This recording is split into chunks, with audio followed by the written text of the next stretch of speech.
नमस्कार, मैं अनिकेत मानव स्वागत करता हूँ आप सभी का। तो वीडियो देख रहे कुछ लोगों को तो ज्ञात ही होगा और जिन्हें ना हो उन्हें भी बता दूँ कि गत माह फरवरी 13 तारीख को मेरे पिताजी श्री रवि मानव जी का शरीर शांत हो गया और उस वक़्त मैं इंदौर में था।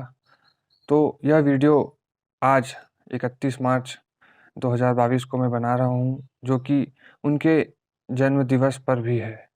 आज के दिन वे 55 वर्ष के हो जाते और उन्होंने मेरे जीवन में जो सहयोग दिया, जो उनका मार्गदर्शन रहा, उन सभी को लेकर मैं इस वीडियो में आगे आप सभी के साथ चर्चा करने जा रहा हूँ। तो मेरे लिए वे एक पिता थे, एक भाई थे, एक मित्र थे, एक सबसे महत्वपूर्ण हिस्सा थे और उनका ऐसा अचानक चले जाना मेरे लिए बहुत ही दुखद बात है और सोचने वाली भी बात है। क्योंकि हमने मिलकर उनके साथियों ने भी बहुत सारी प्लानिंग आगे के लिए करके रखे हुए थे और ऐसा लग ही नहीं रहा था कि मृत्यु अभी निकट है। बहुत ही अनएक्सपेक्टेड घटना मैं कह सकता हूँ मेरे लाइफ का यह मुझे देखने को मिला, क्योंकि अभी वे किताब भी लिख रहे थे, 2 किताब उनकी पूरी हो चुकी है। एक किताब 5 सूत्र एक शीर्षक है, जो कि कुछ ही समय में लॉन्च भी होने वाली है और एक और किताब है। तो इस प्रकार की उनकी प्लानिंग और विचार को देखकर ऐसा हमें लग ही नहीं रहा था। बहुत ही अनएक्सपेक्टेड यह घटना रही।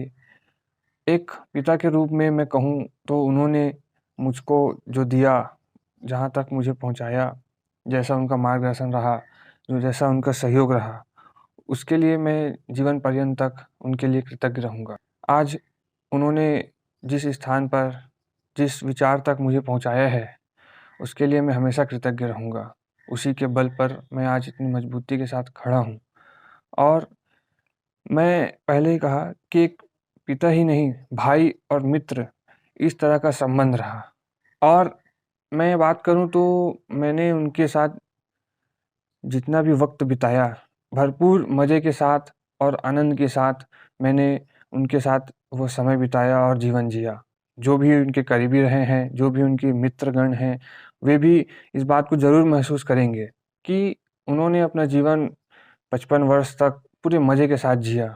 मैंने उनके ऊँचाई भरे समय भी देखे और जब वो जीवन में थोड़े से डाउन हुए थे, वो उस फ़ेज़ को भी देखा।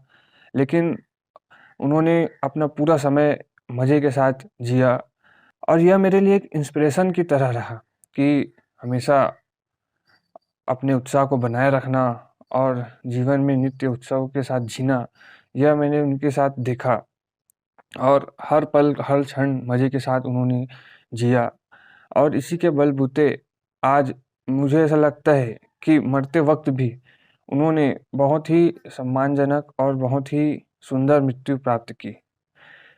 अपनी मृत्यु के वक़्त उन्होंने किसी को भी परेशान नहीं किया, किसी को कोई दिक्कत नहीं आने दिया। हालाँकि उन्हें 2 दिवस पूर्व ऐसा संकेत मिला था, शरीर ने संकेत दिया था, उनके सीने में दर्द भी उठा था। हालाँकि वे रायपुर में थे, फिर भी उन्होंने अपनी जाँच नहीं करवाई और सीधे वहाँ से घर वापस आ गए छुरिया। और अगर वे वहाँ जाँच करवा लेते, तो शायद कुछ और ही परिणाम होता। लेकिन अभी वर्तमान में हम देखें तो बहुत सारी बातें होती हैं अगर-मगर। रायपुर से वे सीधे यहाँ चले आए और उसको भी नॉर्मली लिया। थोड़ी-सी वहाँ पे उन्होंने चूक कर दी और शरीर ने संकेत दिया, उसे वह भाप नहीं पाए और इस वजह से उनके हार्ट में अटैक आया और उनका शरीर शांत हो गया। यह मुद्दा हालाँकि डिबेटेबल हो सकता है कि वे जल्दी चले गए और समय होता, ये सब, लेकिन अब जो घटना हो चुकी है और जो पलटा नहीं जा सकता है, उस पर समय ना गँवाया जाए और आगे उनके जो जीवन में रहा, जीवन उन्होंने जैसे जिया, उससे हमें प्रेरणा भी लेनी चाहिए और अपना हर क्षण, हर पल मज़े के साथ जीना चाहिए। मेरे लिए और ऐसा उम्मीद करता हूँ उनके तमाम साथियों के लिए यह कठिन समय रहा होगा, जिन्होंने भी इसे सुना, इसे जाना कि यह घटना हो गई है, तो वे आश्चर्यचकित ज़रूर हुए होंगे। क्योंकि यह असमय उनका चले जाना किसी को ऐसा उम्मीद नहीं था। अभी जिस प्रकार की उनकी जीवन शैली थी और जैसा उनका अभी रहना हो रहा था, उत्साह के साथ, उमंग के साथ और नए-नए उन्होंने प्लानिंग बना के रखे हुए थे भविष्य के लिए। उन सबको देखते हुए ऐसा उनका चले जाना अचानक थोड़ा-सा आश्चर्यचकित करता ही है मुझे भी, लोगों को भी। फिर जब मैं इंदौर में था उनके इस घटना के वक़्त, तो मैं जब वापस आया तो मैं देखा लोगों का भीड़ लगा हुआ था। मम्मी, मेरी बहन, चाचा, सभी उनके मित्रगण जो कि करीबी थे, जिनको आते बना वो सब वहाँ मौजूद थे और भीड़ पसरा हुआ था घर पे। मैं भी रात के वक़्त वहाँ घर पहुँचा और देखा कि काफ़ी मातम छाया हुआ था, सब रो रहे थे, कोई चिल्ला रहा था और मेरे लिए उस समय समझ नहीं आया मैं क्या करूँ? और मैं उस वक़्त अपने आप को सँभालूँ कि मेरे ऊपर जो ज़िम्मेदारियाँ हैं उनको लूँ, या बात सामने आ गई, मम्मी, बहन ये सबको सँभालना और साथ ही उनके दोस्त यार इन सभी को सँभालना। तो काफ़ी अ, समझ में ना पाने वाला एक समय था मेरे लिए और मुझे यहाँ तक का समय नहीं मिला कि मैं ठीक से रो पाऊँ और अपना भाव व्यक्त कर पाऊँ, क्योंकि इतने सारे लोगों को रोते देख और उदासी छाया हुआ था, सब मातम में थे और मेरा ऐसा उनके सामने प्रस्तुत होना उनके लिए और दुःख का कारण बन सकता था। तो मुझे ऐसा लगा कि मुझे भी मजबूती के साथ खड़े होना चाहिए और उन सभी के साथ होना चाहिए। उन्होंने भी एक महत्वपूर्ण व्यक्ति को अपने जीवन से खोया है, उनका साथ उनके लिए छूट गया है। तो ऐसे वक़्त में उनका साथ खड़ा होना मुझे महत्वपूर्ण लगा, तो उस वजह से मैं ऐसा प्रस्तुत हुआ। और फिर मैंने एक बात और ध्यान दिया कि हम सब बात करते थे पापा जी के साथ कि मज़े के साथ जीना है यार, खुशी-खुशी रहना है, उत्साहपूर्वक जीना है। तो मैंने सोचा कि अगर वह व्यक्ति अभी यहाँ होता तो वो किस प्रकार व्यक्त होता। मुझे लगता है मैंने उनको देखा भी है कि वह खुशी-खुशी रहते और मज़े के साथ इस जो भी क्रियाक्रम होता है ना? उसको वो करते और इसमें फिर जो हो चुका है उसमें और क्या करना? ये तो शरीर का नश्वरत होना, यह हम सबको पता ही है। एक न एक दिन हर किसी का शरीर नष्ट हो जाएगा। एक न एक दिन हर किसी का जीवन अपने शरीर को छोड़ के जाना ही है। तो यह विवेक की बात है और इसे स्वीकार कर लेना समझदारी की बात है। तो फिर मैंने भी जो भी क्रियाक्रम हुए, दाग देना और कंधा देना, इन सब क्रियाकर्म में अच्छे से भाग लिया और एक सामान्य घटना के तौर पर इसको ट्रीट किया। जैसा पिताजी होते, तो इस घटना को लेते, उसी तरह से भी मैंने इसको लिया और सभी कार्यक्रम को उस प्रकार से मैंने ट्रीट किया। तो मैं जितने वर्ष उनसे उनके साथ रहा, उनसे अधिक उनके मित्र, उनके साथी भी उनके साथ रहे, वे और अच्छे से जानते हैं। उनके शुरुआती दिनों में उनको देखा हुआ है उन्होंने और कैसे वह उनका जीवन यापन रहा स्टार्टिंग में और कहाँ तक पहुँचे और कैसा उन्होंने जिया।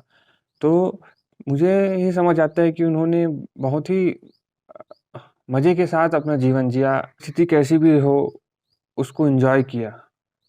चाहे बच्चे का जन्म लेना हो, चाहे मृत्यु होना हो, मैंने उन्हें देखा कि बड़ी ही मज़े के साथ उन सभी परिस्थितियों का उन्होंने सामना किया और तमाम लोग जानते भी हैं, जब मेरे दादाजी और उनके पिताजी की भी मृत्यु हुई थी, तो उनको भी तो उस घटना को भी उन्होंने किस मजबूती के साथ सामना किया था या उनके करीबियों ने भी देखा है। ऐसे तमाम घटनाएँ आई और करीब से मुझे भी देखने को मिला और जानने को मिला, तो भी मैंने देखा कि बहुत ही मजबूती के साथ और अच्छे तरीके से उन घटनाओं का सामना किया। तो काफ़ी मेरे लिए समझने का और सीखने का मौका मिला मुझे उनसे और मुझे इस बात का अफ़सोस नहीं है कि मैं उनके साथ ठीक से नहीं जी पाया और मुझे कुछ दिन ऐसा जीना था और क्योंकि मैंने उनके साथ जितने भी वक़्त बिताया, जितने भी लम्हे उनके साथ बाँटे, वो बहुत ही मज़ेदार और बहुत ही यादगार रहे और विचार रूप में वो हमेशा मेरे साथ हैं, साथ रहेंगे। इस बात की मुझे पूरी गारंटी है, क्योंकि मेरे पिताजी के साथ जो संबंध था, वो एक खुशहाली पूर्वक था, खुशहाली के लिए था।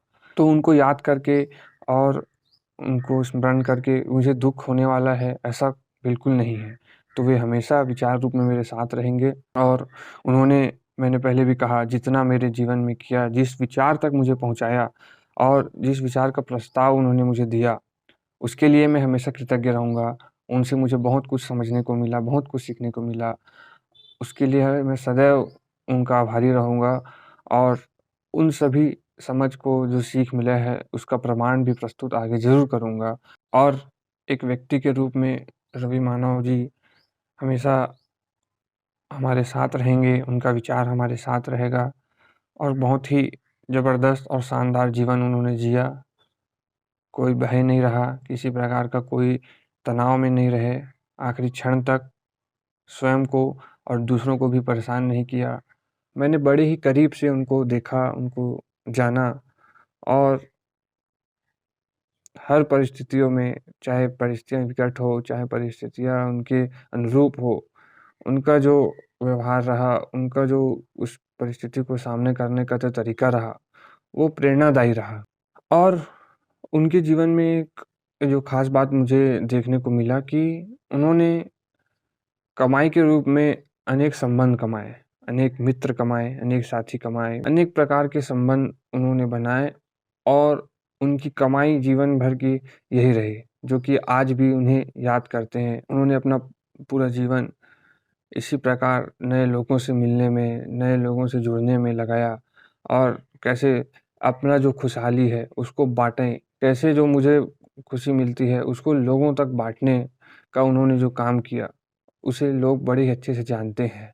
दूसरों की खुशी में किस तरह से वे शामिल हुए, यह भी हमें मालूम ही है। जितना वह व्यक्ति खुश नहीं होता था, उससे अधिक वह उस खुशी में शामिल हो जाते थे। सामने वाले की खुशी को कैसे अपना मान ले, यह बहुत ही अच्छे तरीके से मैंने उनमें देखा और समझा। आज 31 मार्च 2022 को पिताजी को 55 वर्ष पूरे हो गए हैं। 2 किताब उन्होंने लिख दिया है। ये किताब ही मात्र अब उनके अंतिम शब्द, अंतिम विचार कह लें, जो कि हम तक रह जाएँगे। मैंने कुछ पन्ने पढ़े भी हैं, काफ़ी अच्छा उन्होंने लिखा हुआ है, जो कि पहले से ही चाहते थे। लेखनी के क्षेत्र में भी बहुत अच्छा उनका कार्य रहा ही है, तो उस हिसाब से भी किताब लिखना ही चाहते थे। एक बात और मैं यहाँ कहना चाहता हूँ कि हम कई बार ये भूल जाते हैं कि कैसी परिस्थितियाँ हैं और कैसी हम बात करें। तो मैंने यह देखा कि बहुत सारे ऐसे लोग आए जो मिले, फ़ोन पर संपर्क किया और वे पूछने लगे कि क्या करते हो? क्या नौकरी है? शादी हुई कि नहीं हुई?